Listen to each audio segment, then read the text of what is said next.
So now you're probably rolling your eyes like, oh my goodness, the number of acronyms. But just bear with me, because NSDR is so powerful because, first of all, it doesn't require that you rig yourself to any device. It doesn't require that you take much time out of your day. It doesn't require that you ingest anything except air. And it can have so many positive effects right down to the neuromodulator level.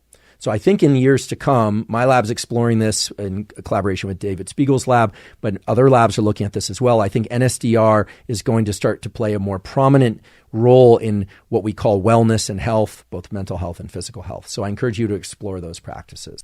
Okay, so what about things that we can and maybe should or should not take in order to control and access better sleep and better wakefulness? We've talked about things you can do or not do. We've talked about nutrition and the timing of nutrition. Now let's talk about compounds. Those could be prescription drugs. Those could be supplements. There are a number of different things that will affect your circadian timing and behavior. In fact, almost everything that you could take will affect your circadian timing and behavior. That's right. So years ago, when I was in graduate school, I had a professor. Unfortunately, he passed away now, but his name was Ted Jones, the late Edward Jones, who was a world-class neuroanatomist. He wrote the book on the thalamus. In fact, it's called The Thalamus, and an expert on patterns of activation in the brain during sleep. And I'll never forget that during one of these lectures, someone asked Ted the question, what is the effect of some drug on these waves of activity in the thalamus or something? And his answer was incredible. He was a pretty gruff guy.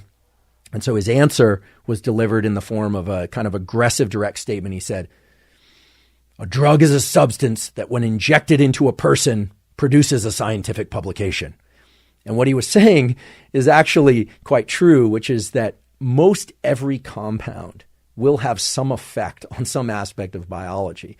This is why it's hard to sort through everything that's on PubMed. If you put any molecule or compound or drug into PubMed and then you put sleep next to it or alertness next to it, you're likely to find a paper where there's an effect. But that's not necessarily telling you that that drug is useful or helpful for that.